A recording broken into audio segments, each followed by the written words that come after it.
Picture this. Two guys talking about true crime, Weird mysteries. horror stories, But the conversation is light. and mostly funny. and sometimes naughty. This is A Scriptsalog. Spotify exclusive. I'm Gideon. And I'm Glenn, and we're serving huge portions of horror and true crime twice a week. We'll make sure your cravings are satisfied. And you'll be begging for more. Char. Check us out. This is Scriptsalog, available exclusively on Spotify. If you like this episode, please rate the podcast 5 stars, 6 and take your dome. This podcast is a member of Bunk Collective.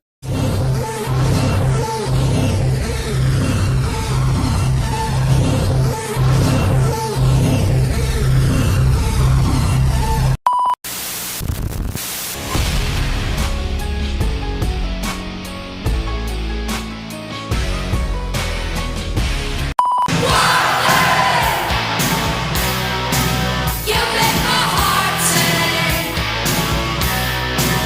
You make everything groovy. Come on, wild thing. Welcome to your unfiltered Tagalog Wrestling Podcast. And this is the MTV Show Podcast, a wrestling podcast.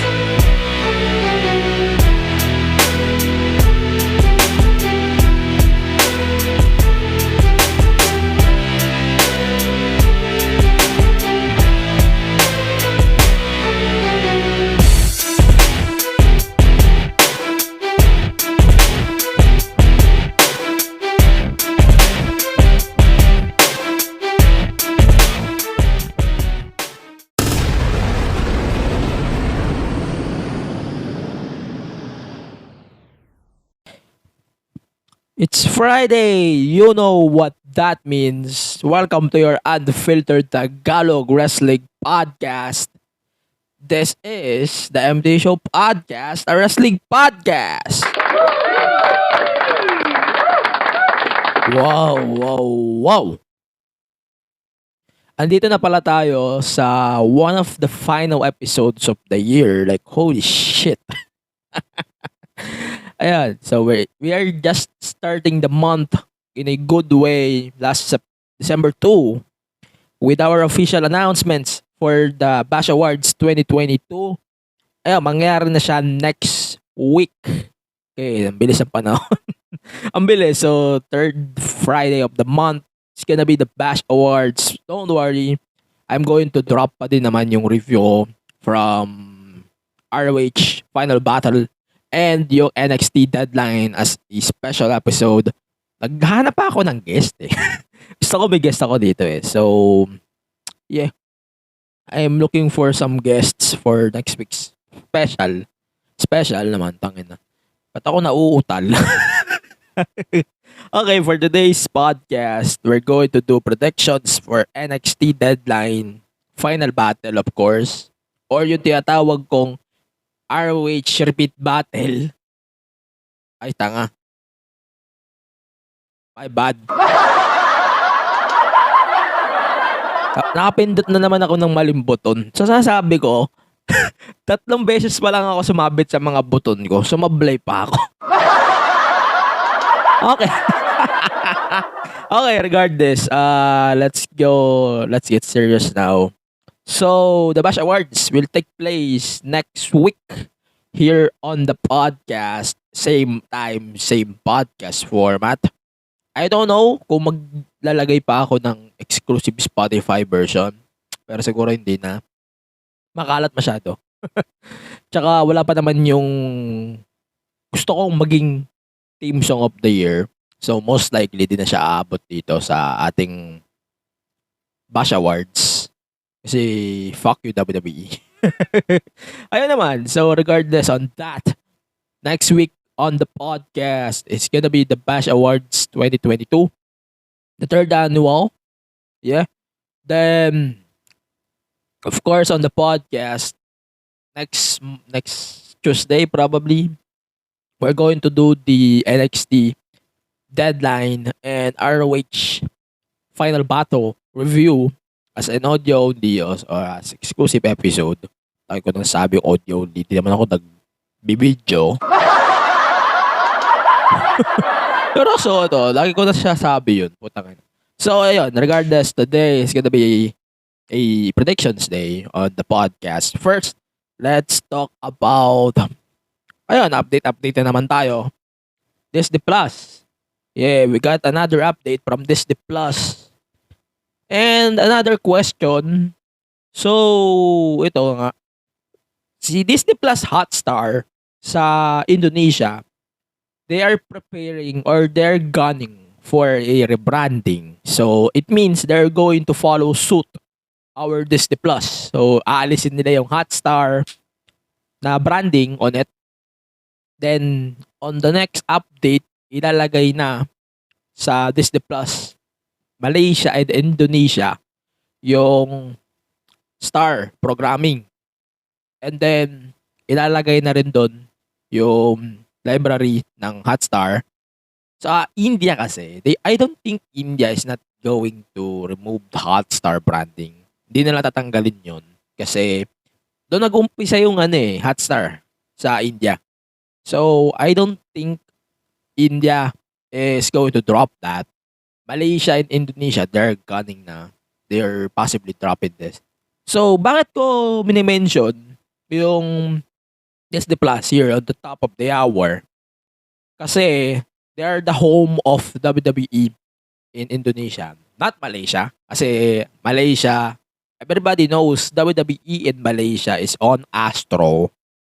Kasi, mayroon akong nababalitaan mula doon sa aking 7 palabras. Alam niyo naman na, hit or miss yung 7 palabras ko when it comes to this speculations. Hit or miss yun di ko sinasabi na totoo, di ko sinasabing hindi. Pag sinabi ko 7 palabras, hit or miss yan. So, para lang sa mga new listeners dito. So, sabi ng 7 palabras ko, maybe WWE programming will move from the Astro to Astro Go. So, wala na silang WWE Network doon. Ewan ko nga kung wala na. Kasi gano'n na yung setup lately. Diba?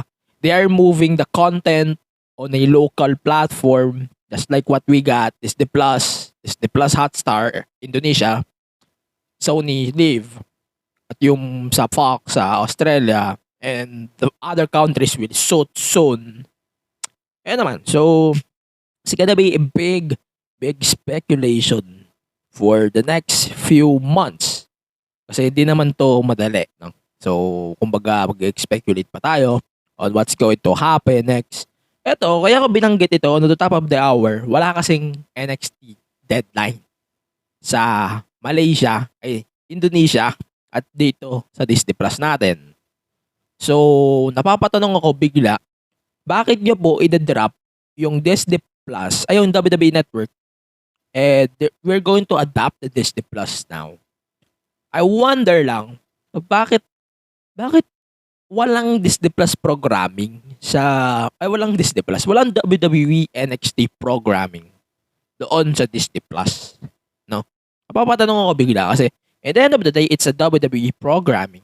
It's a premium live event. Live. So, bakit walang NXT programs? So, wala nga yung same day NXT, no? Wala rin yung NXT na premium live events. Just like Deadline, we're going to discuss the predictions in a bit. Wala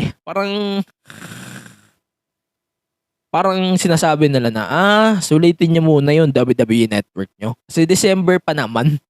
Tapos, ang masaklap pa, kung ako ay taga-Indonesia, ma-upset talaga ako. I need to find a third-party source just to watch NXT.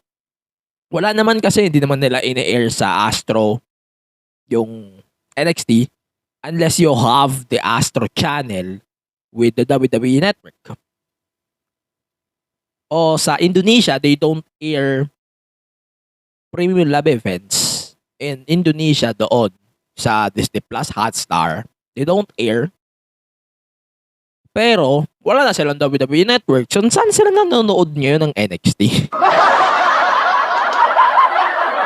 And I'm pretty sure, hindi nila idadagdag yun. 1 taon na yung WWE sa Disney Plus Hotstar. They still don't have the NXT program, which is funny. So, if we Filipinos will follow that suit soon, starting January, so most likely, NXT Vengeance Day, wala na rin tayong WWE Network. So, kung ifa-follow natin yung shit na suit na yan, it means, wala na tayong WWE Network. Wala na rin tayong mapapanooran ng NXT events. We have to look at third-party source. Sasabihin nyo ngayon na maghanap na lang kayo ng ibang source. Diyos ko. Mag-bake-bake na lang tayo o mag-pirate-pirate na lang tayo. Eto guys, hindi ko nir-normalize yung pagpa-pirate na yan, no? Pero, wala tayong choice dito. Wala tayong choice dito. At this point, we don't have any choice kundi mag-pirate ng streams for NXT. Like, yikes! Ba't hindi nyo man lang, kahit man lang i-feed nyo man lang sa Disney Plus yung NXT program na to? And medyo, it's kinda sick to my stomach na they are not airing NXT. And I realized na, sabihin nyo naman, mag-antay, okay nang ina. Yung mga taga-Indonesia, isang taon na yung nag-aantay, wala pa rin silang NXT. Tapos tayo, isang buwan, sabihin nyo naman kami, mag-antay, like for fuck's sake. What's wrong with you? Ayoko na mag-react about this. Sinasabi ko, sana, ayusin nyo yung programming nyo. For fuck's sake, wala na tayong WWE Network next month. And for some reasons, wala na rin tayong mapapanood ng NXT. Everybody knows Top Sports, Top DMV is broadcasting NXT. They air NXT live on the app. Na putyo-putyo naman yung feed. Kala mo 30 frames per second. Ayun based from realizations to 30 frames per second, hindi pa stable, hindi pa pumupunto sa, halimbawa, sumisipa ako, nagpipilang ka ng pinfall, delay na delay yung audio. I'm saying this as an experience. I'm saying this part of the experience. I'm not saying this because I want to criticize stuff. No? Hindi. Sabi ko lang, simple lang, fix your fucking third-party sites, man. And do something. I know you guys are the broadcasters of NXT, but man, fuck's sake, man. Makiusap naman kayo sa tumulong din kayo when it comes to the broadcasting deal, no? I-import nyo din naman. Pero, I'm so fucking pissed. Like, 1 month from today, wala na tayong WWE Network. No? Alahanin nyo yan. Isang buwan mula ngayon, wala na tayong WWE Network. Siguro yung iba, wala na silang WWE Network. Because, di na sila i-extend dito sa shorts natin. Tapos, wala tayong makukuha ng NXT programming. And kailangan natin pumirata. And tangina yung wala kailangan natin kailangan natin pumirata. Like, for fuck's sake, man. Give us something alternative aside from top. Like, for fuck, man. Ayos naman tayo. Like, yeah. Sabihin nyo, nag-migrate pa lang naman yung programming. Ba't hindi ka makapag-antay? Yung mga taga-Indonesia, isang taon na nga may WWE Network sa Disney Plus. Wala na silang WWE Network. Now, sabihin mo mag-antay ka pa rin. Parang nag-aantay ka doon sa 20 pesos na bigas, di Bongbong Marcos. Tapos di naman nangyayari. Like,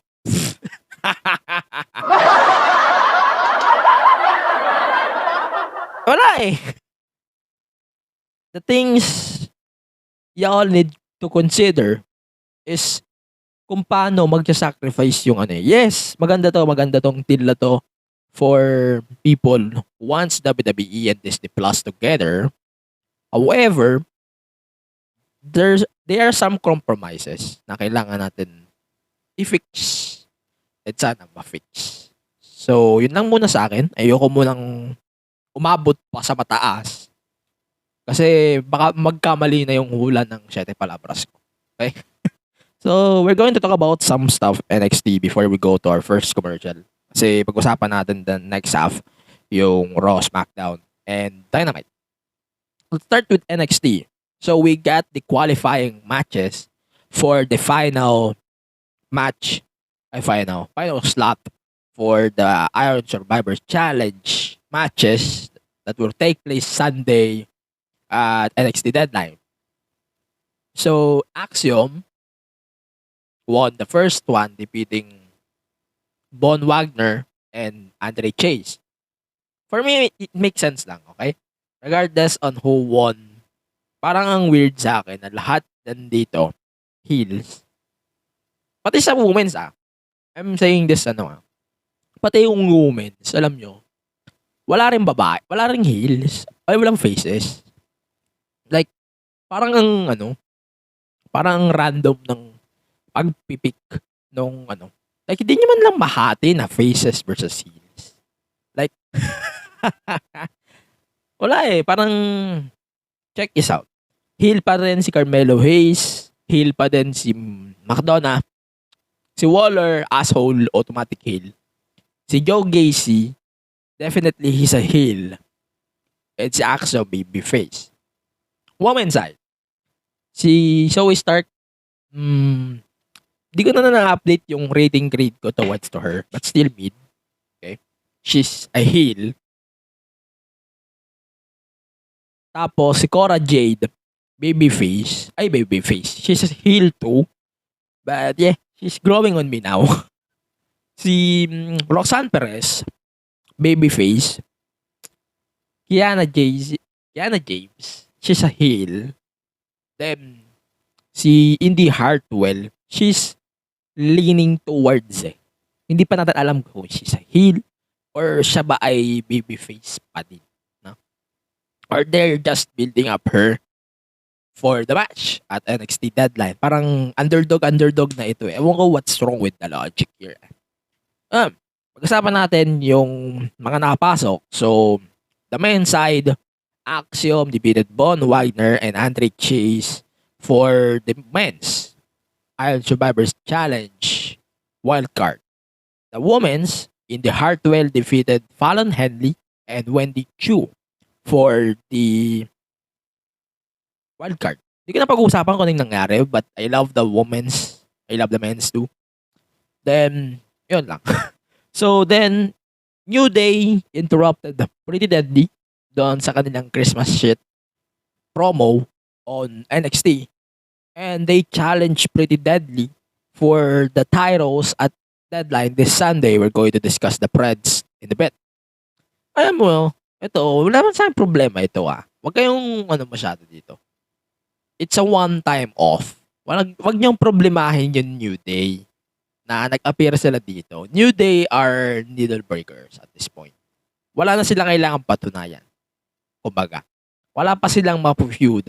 And they need, or Pretty Deadly need, silver lining para ma-put over sila lalo.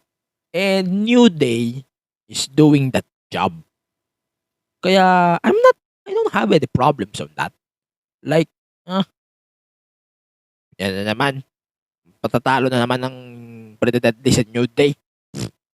Like, parang, ewan ko, chances of losing at this point, nasa 50-50 ako Pero, ayokong gawin consolation prize kasi the NXT division, tag team, is, malaki naman yung tag team division nila Nagagamit ng ayos at maganda yung booking.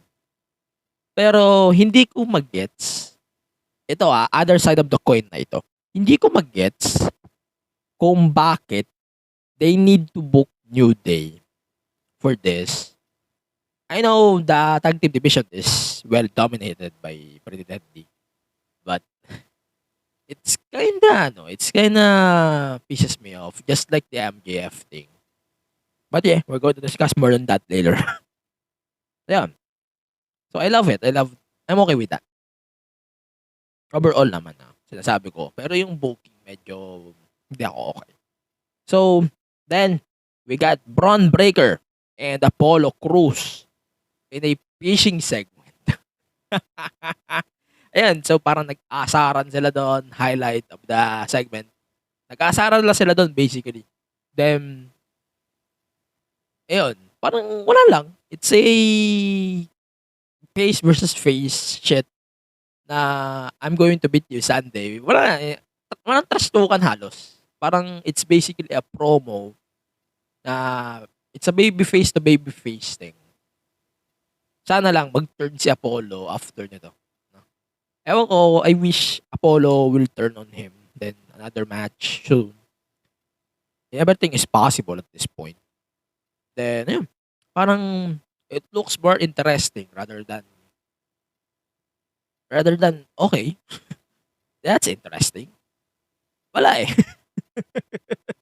Parang naglilin ako sa point na, I don't think this match deserves a main event spot. Let's face it.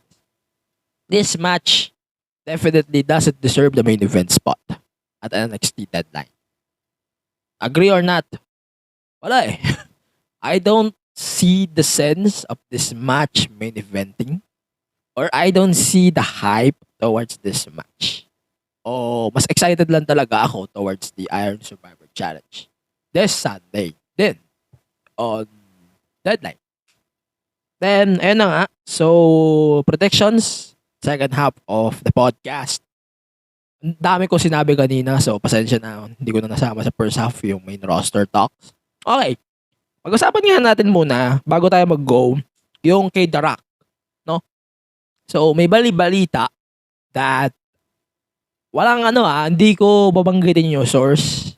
Pero I'm going to keep this in my mind na that's PW Insider. It's either hit or miss. At saka yung Observer. Sinabi nila na The Rock might win the 2023 Royal Rumble. So, and will face Roman Reigns for the title at WrestleMania. May rumor din na hindi ko alam kung saan source that Roman Reigns might defend the titles night 1 and night 2. Different matches. Pero ang maliwanag sa akin, ito I'm going to say this once and for all. Before we go, I don't want to see Rock and Roman WrestleMania title match. Straightforward. Alam niyo bakit? Aside sa from nagto-towards lang sila sa casuals. Sobrang over ni Sami Zayn, man. Capitalize niyo yung pagiging over ni Sami Zayn. Like, for fuck's sake. I-capitalize niyo yun. Huwag niyong sayangin yung push. Kasi pag sinayang niyo yung push towards Sami Zayn, gumagawa na naman kayo ng isang Daniel Bryan in the process. Huwag yun ang sayangin. Putya. Parang ang lalabas dito, mauulit yung 2014 pag hindi nila ginawa ng tama. I'm glad na nagawan naman nila ng tama on the end spot. But they need to put The Rock aside. Okay sa akin, sige. Roman Reigns versus The Rock. No title. I'm okay with that. The Rock versus Roman Reigns with title. Simple as that. I'm so disgusted with that information that we got a few months or weeks ago. And now, nag-surface na ulit yung rumor na yun. So, let me know your thoughts about that as we go to our first commercial break. But before that, let me remind you of our Bash Awards 2022. Things is still ongoing.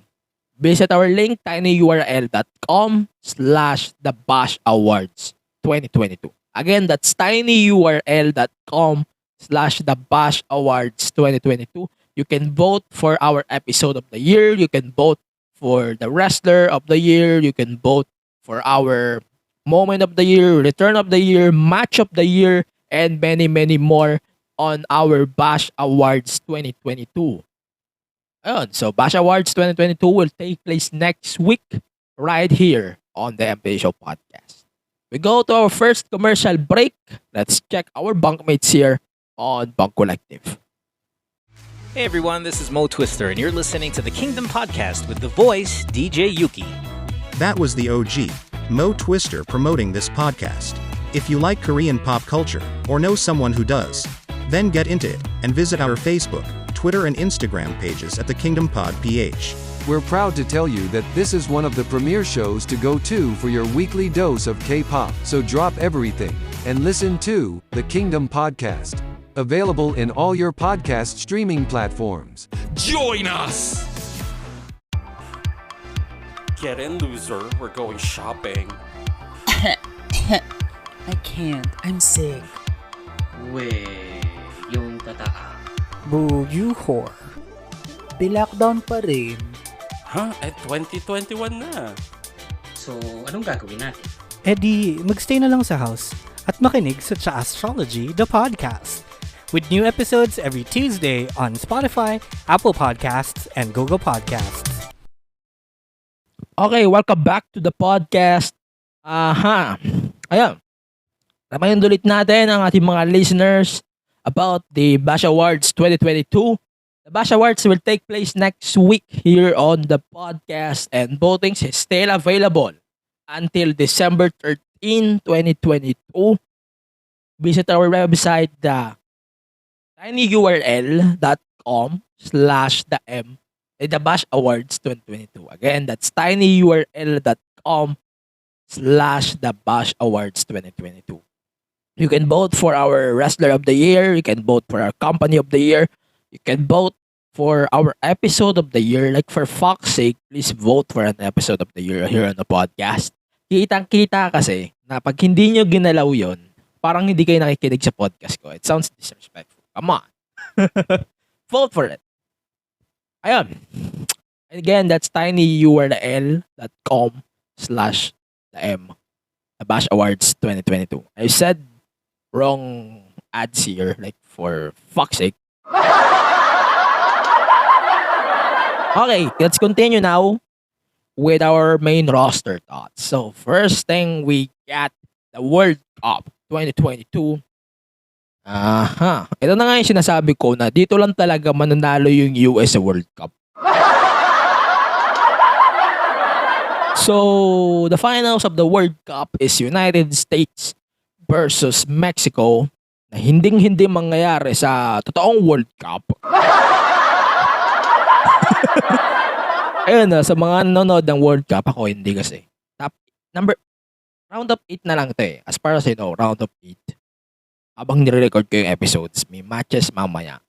I'm not going to watch kasi I don't watch football. So, yeah. Let's continue. So, yung World Cup, it's Ricochet versus Santos Escobar. USA versus Mexico. Man, like, mas tingin ko, ewan ko, naangatan nito yung first match nila sa Lucha Underground. I love the Lucha Underground 1. But this match, man, sobrang daming moments na nakita natin towards this match. And yung match na to, that was so good.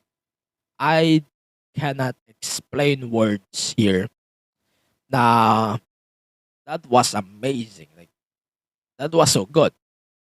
And the match is set for December 16 episode of SmackDown. Ewan ko, per rumors, ito yung live. Then, yung dalawang episodes, I think, di pa sure. Ayoko muna sabihin.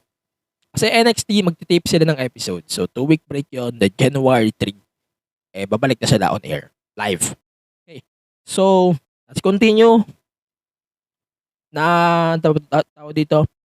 That was a really good match on the World Cup, man. I think, umaasa lang ako, Braun Strowman wag ka munang makigulo dito, okay? It's gonna be a good match. I know Braun versus Gunter is set down the line. But for fuck's sake, I don't need you for this time, man. Ricochet, Gunter, I hope this match is gonna be one-on-one, not a shit, not on two-on-one. And di sana hindi dito mag-umpisa yung frustration si Braun na, why are you doing this to me? Why are you doing this to me? Ba't mo kinalibat ko? Like, man, Braun. Alam mo yung booking kay Braun, panggago eh. Magpakatotoo tayo, yung booking kay Braun ngayon, parang ang gago eh. Si Gunter's a beast, man. Like, sobrang ganda ng booking sa kanya. Tapos, parang binook niya siya against Braun Strowman. Tapos, nababahag yung buntot ni Gunter. Like, shh. Hindi ako makapagsabi ng words towards that. Kasi, alam mo yun, parang lahat hindi inurungan ni Gunter. Even Drew McIntyre, hindi niya inurungan. Kaso natalo siya doon. Like, Ilya Dragunov, tapos Pete Dunne, Ciampa, tapos, natatakot ka dito. Kay Braun.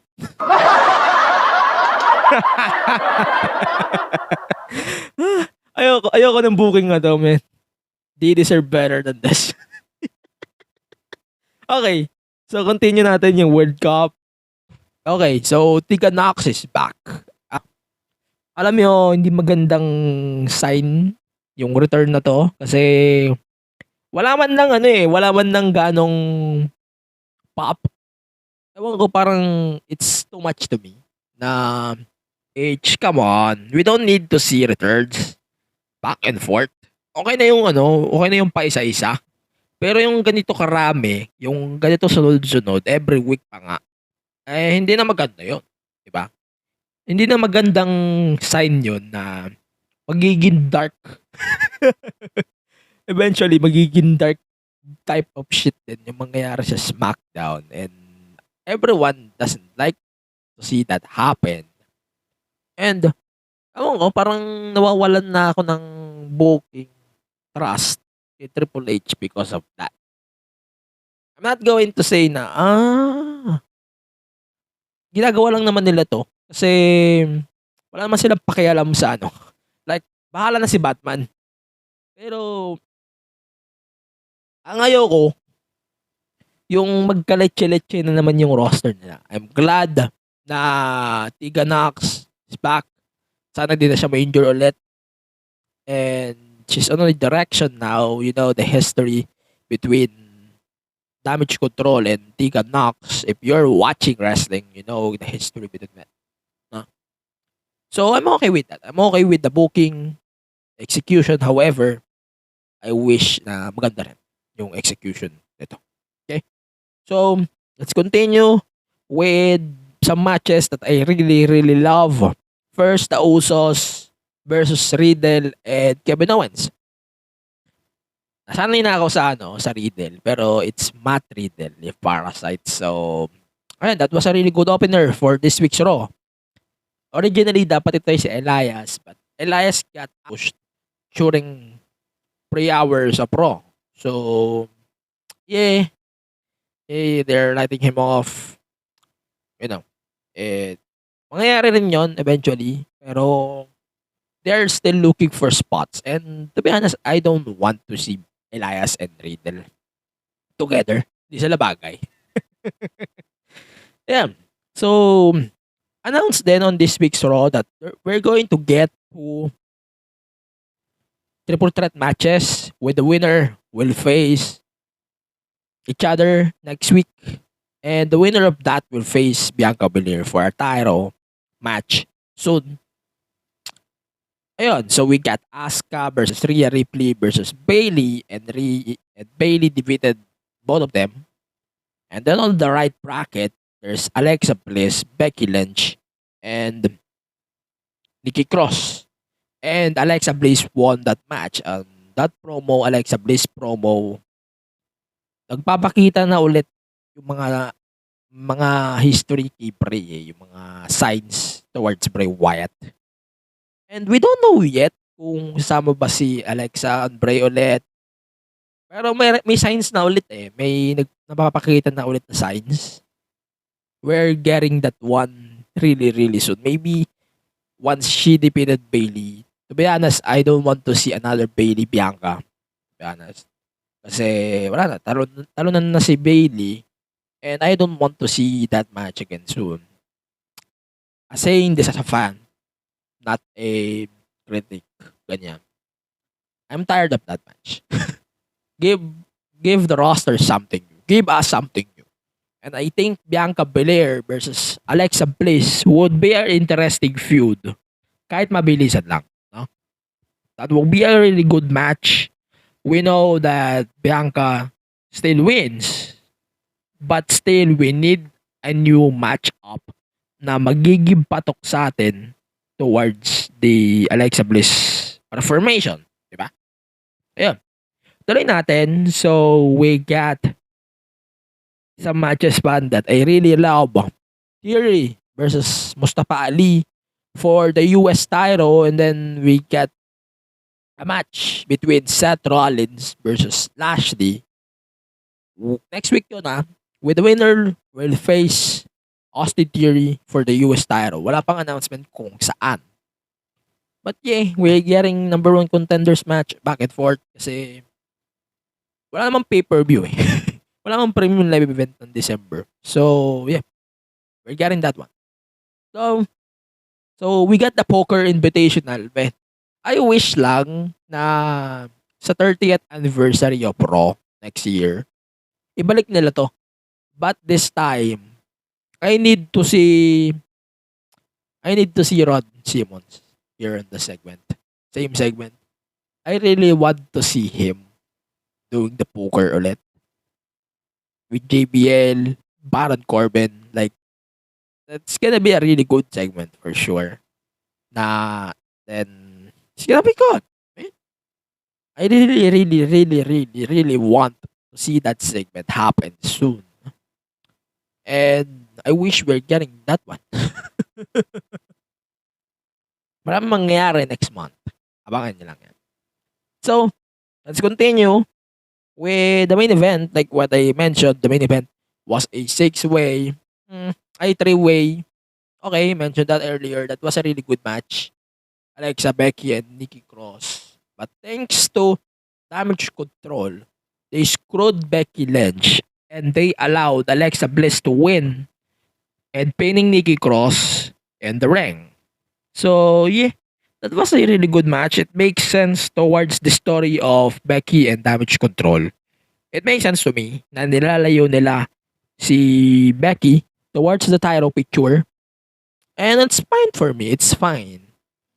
Everybody knows what's up. And they are following that direction. I'm glad that they're following that direction. Okay. So, yun lang naman sa akin. I don't really want to dunk on everything WWE today. But yeah. Ayun. So, what's your thoughts on Raw and SmackDown? Let me know. Follow us on social media at the MTG Show Pod. Okay. Let's go to Dynamite now before we go to our predictions on both NXT Deadline and Final Battle on the next half of the podcast. Okay. So we got a Dynamite Battle Royale here. Enrique Starks won the Battle Royale. And he will face MJF for the ring and for the belt. So, question number 1. Why they are still inserting MJF right to the ring picture? Like, everybody knows MJF will win the boat. Everybody knows MJF will win the match next week at Winter is Coming. But we're getting scumbags here. Like, alam ko na, nakikita ko na sa forecast ko na MJF will win the match. And, man, come on. You guys are just ruining shit. Okay? So, wala. Wala, parang, ano na lang to na MJF. It's just a object for MJF at this point. Dynamite ring at this point is just an MJF object. So yeah, let's continue. So William Regal is now written off for this week's AEW Dynamite. Na write off na siya on TV. So we got informations from PW Insider, also Fightful, that William Regal is WWE bound to be a off-screen producer and magiging mentor na rin sa kanyang anak. So, yeah.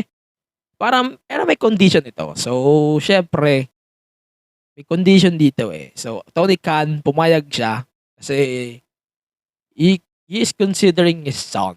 No? I'm good with that. However, here's a catch. Hindi pwede mag-appear si William Regal on TV sa WWE 1 year. So, kung may War Games next year, November, hindi siya abot. Kung may War Games ng December, abot. Pero, he needs to sell that knockout blow by MJF a week ago para maayos yung execution ng storyline. So, I'm okay with the first thing. However, this one, no. I have to say no on this. Parang, for now, I can say no.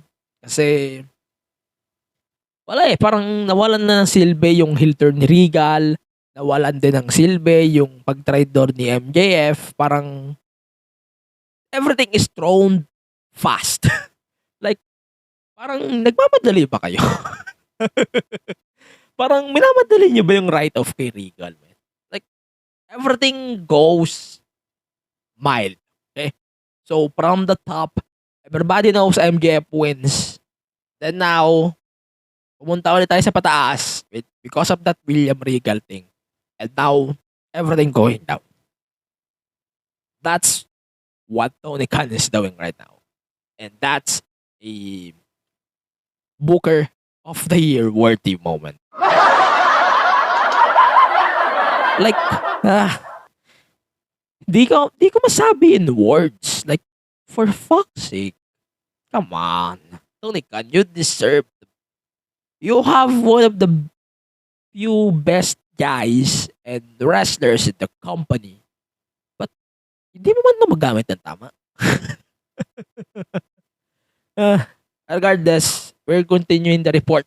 So, the report that we got from PW Insider and Fightful is William Regal is on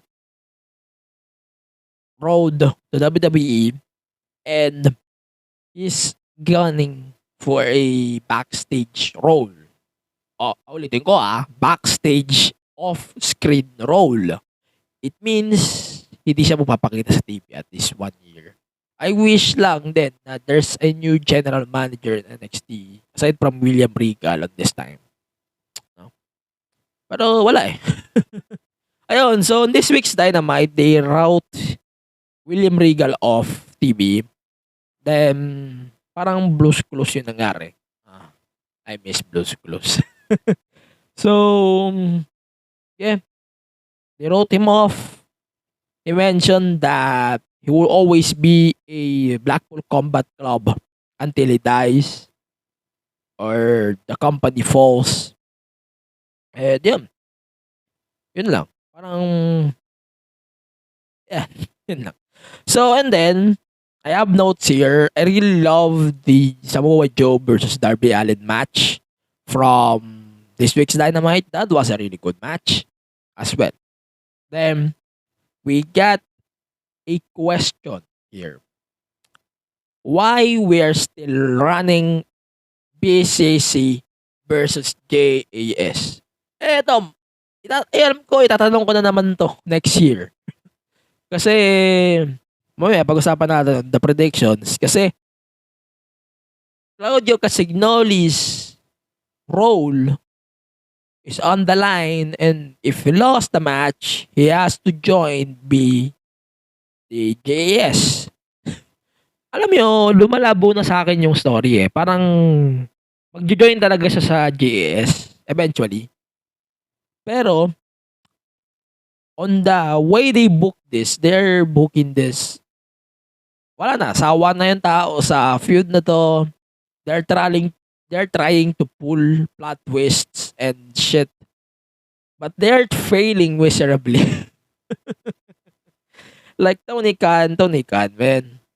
I know, nagwo-work yung mga main stories mo. Pero ba't yung mga ganitong storylines mo sa main roster hindi nagwo-work out ng AEW or even ROH? Bakit hindi nagwo-work out yung mga storytelling mo?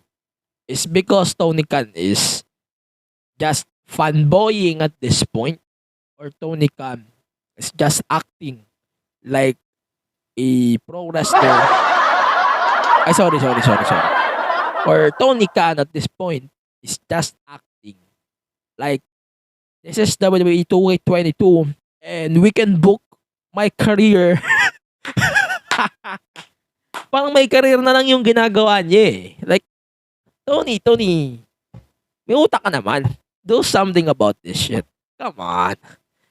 You're just wasting your time booking this or that in the wrong way. But man, come on. Fix yourself. Fix your company. No? Bago ka mag-shoot WWE, bago ka mag-shoot anywhere, fix your fucking company first. No? Then ayun, main event, Acclaimed versus FTR for the AEW tag team titles. Yeah, FTR didn't won. We know that. Given na yun. But, here's the sad part of this. So, they brought Ass Boys to the screen. And we know the case here. We know Briscoes can't appear to AEW TV for some reasons. And they brought Ass Boys para sabihin na Briscoes is challenging FTR for final battle for the tag titles in a dog collar match. Double dog collar match. I don't know. I'm going to give my final take on this before we go to the predictions. I don't know, it makes me sad at this point. Parang, di pa kayo nagsasawa sa booking na to. Like, most of the matches for final battle is a rerun. Like, ito ba ang proof na Tony Khan is just a mid-book? Or is Tony Khan at this point needs a separator for Ring of Honor? Marami tayong dapat sagutin on that. But I'm sure everyone is tired of seeing this FTR, Briscoe, JS, BCC. Everyone is tired of that. And yet, AEW is still doing that shit. Ano naman, ito na naman tayo eh. Complain. Manonood din naman tayo madaling araw. Hindi ko pagtsatsagaan yun. Ayan, ini-straight ko na kayo. I'm going to watch NXT Deadline live. Pero yung ROH Final Battle, i-replay ko na lang siguro. Masyadong maaga. 5 a.m. live yung Final Battle. Like, come on, man. That's too much to ask. Okay, sana kung kung ginawa nila lang special episode ng Rampage eh. Okay sana yun sa akin eh. Pero ito, tangina. 5 a.m. Mas masaklap pa din yung sa NXT kasi 1 a.m. yun dito. PM sa US. mas masaklap pa din yun. But ito, come on. Huwag niyo naman i-follow yung suit ng WWE on booking stand and deliver. Like, both of them are shit. But come on, do something about that. Okay. So, yun lang naman sa akin. We're going to discuss ROH Final Battle and NXT Deadline predictions in our next round. On our next show. On the next few minutes, we're going to discuss both of the shows here on the podcast. And I'm going to remind you again of the upcoming Bash Awards 2022. Mangyayari yun this Sunday. Next Friday here on the podcast. So if you want to join our polls here on the Bash Awards 2022, you have to, of course, you have to visit our website, tinyurl.com/the Bash Awards 2022. Again, you will visit website thebashawards.com/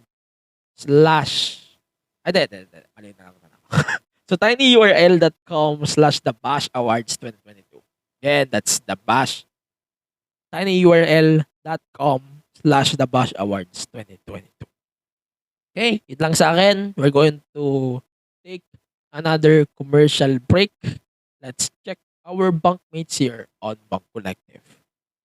I loved you then, I love you now, and I will continue loving you until I can no longer. You took a part of me until I had nothing left. The old me had to die so the new me could be reborn. I didn't deserve that pain. I deserve love, just not from her. Today, I choose myself. I wanted to tell you, but you weren't there. These are the stories that I wish you heard. Streaming weekly episodes on Apple Podcasts, Spotify, and Google Podcasts.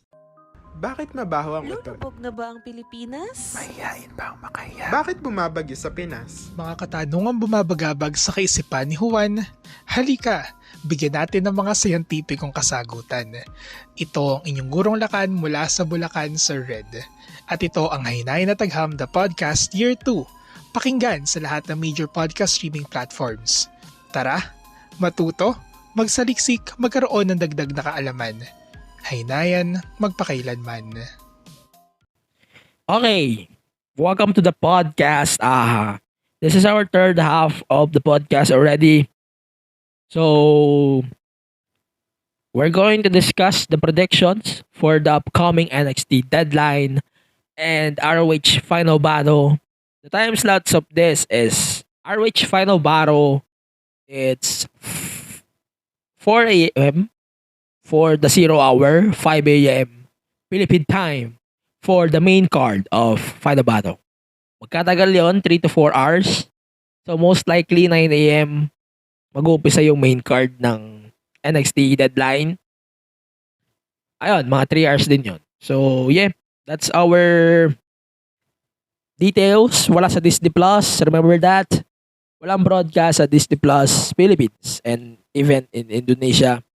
The things is available on the WWE Network and also on Peacock if you're in the United States.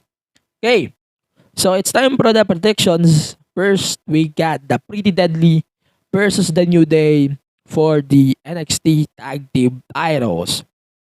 So I'm going to pick Pretty Deadly. It's very obvious at this point that Pretty Deadly needs the win more rather than the New Day. And it makes sense to me that Pretty Deadly will win over the New Day. Silver lining ito. So, New Day doesn't need titles anymore. For me, New Day doesn't need a title. If they won this match, then we're good. We're good to me.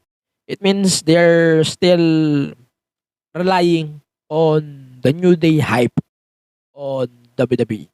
So, it's good pa rin naman sa akin regardless.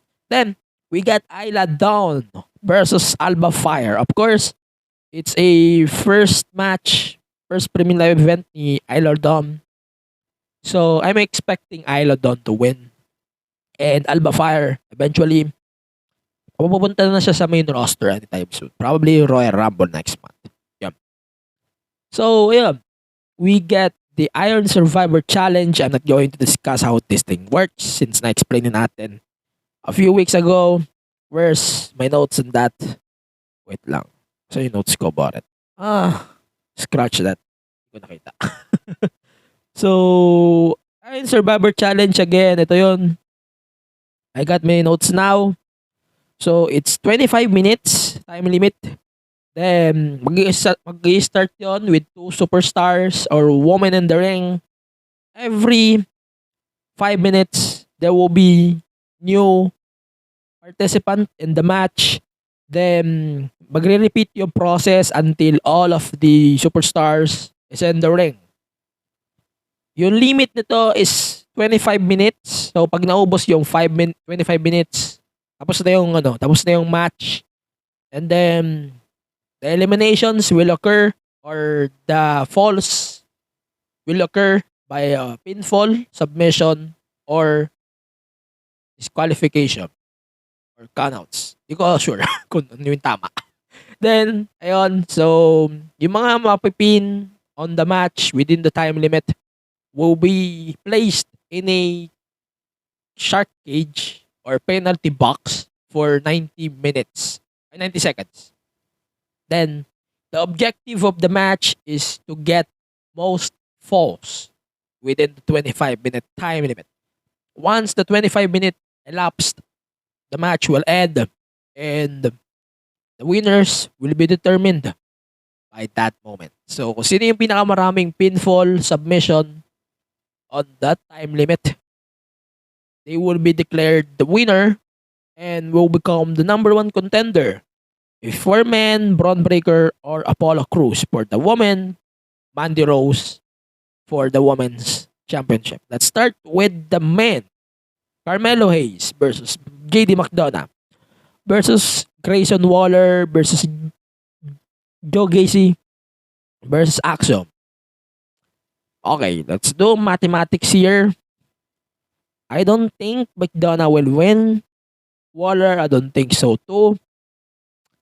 Joe Gacy, okay. But no. Axiom and Carmelo Hayes, let's say, they are the two final picks. And I'm gonna go with Carmelo Hayes since he is for me, is the best guy among the match right now.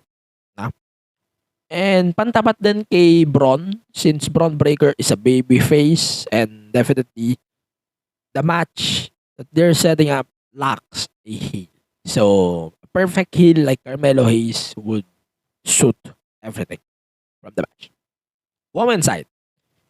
Zoe Stark, Cora Jade, Roxanne Perez, Kiana James, and Indy Hartwell for the Iron Survivor Challenge for the women.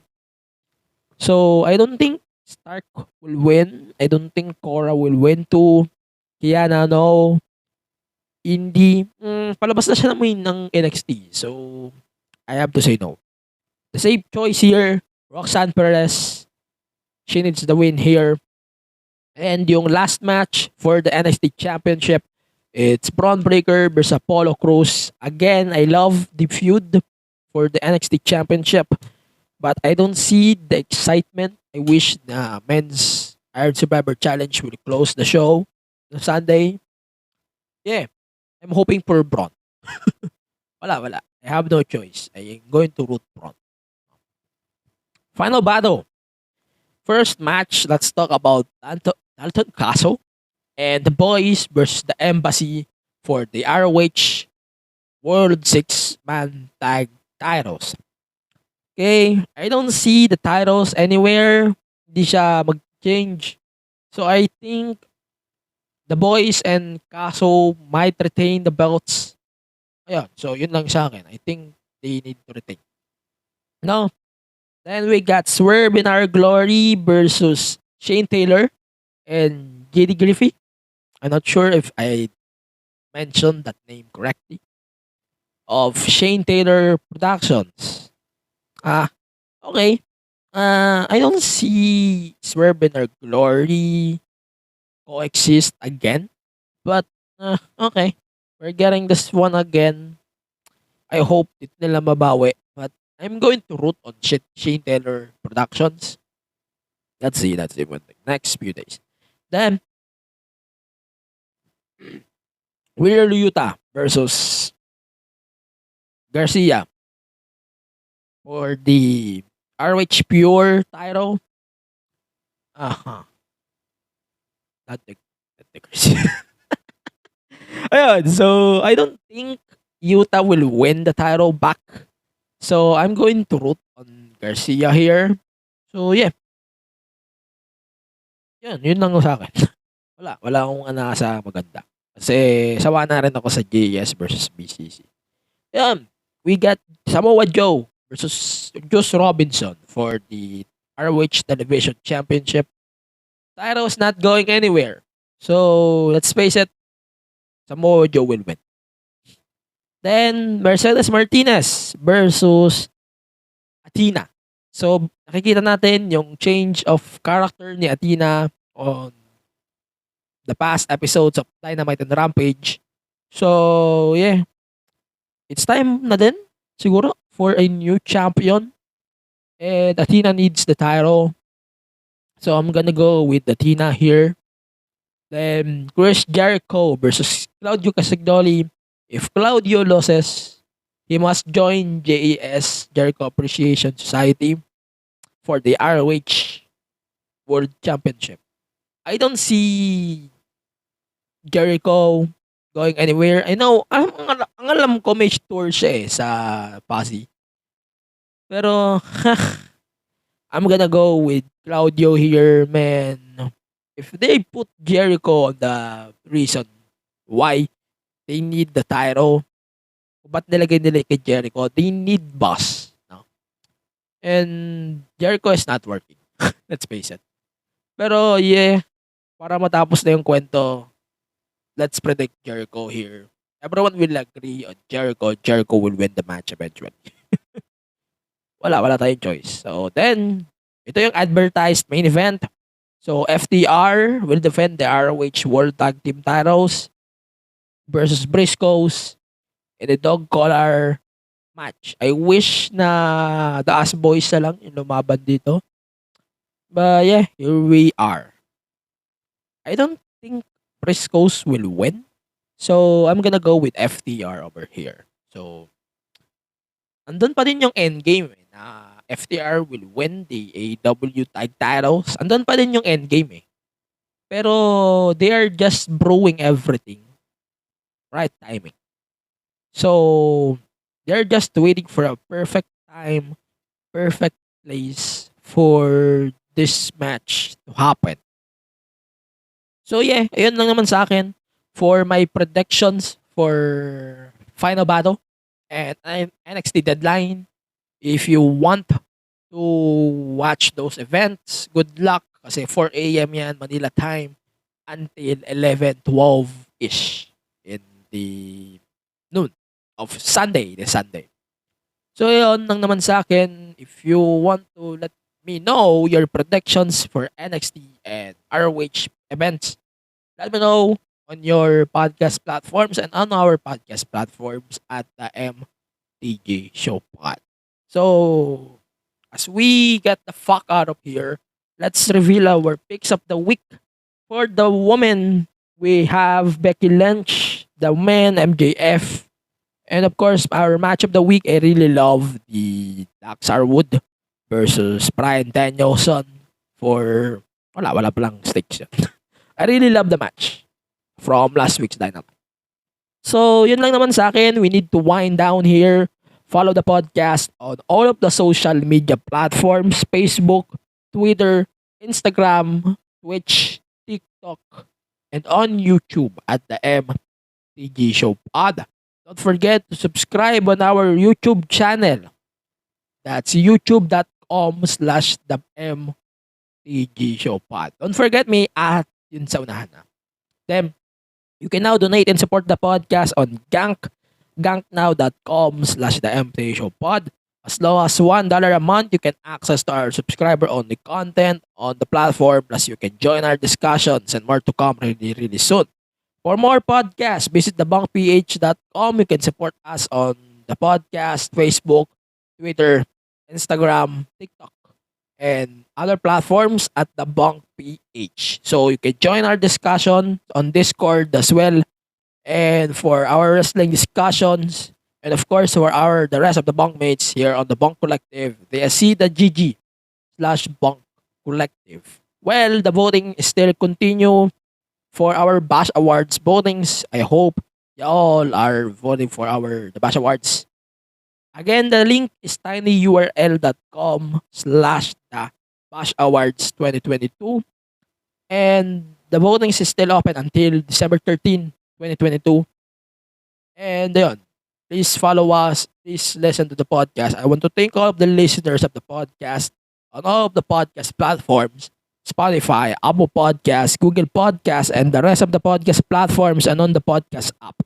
Of course, rate the podcast 5 stars, 6 at Tokyo Dome, and yung ating linktr.ee/the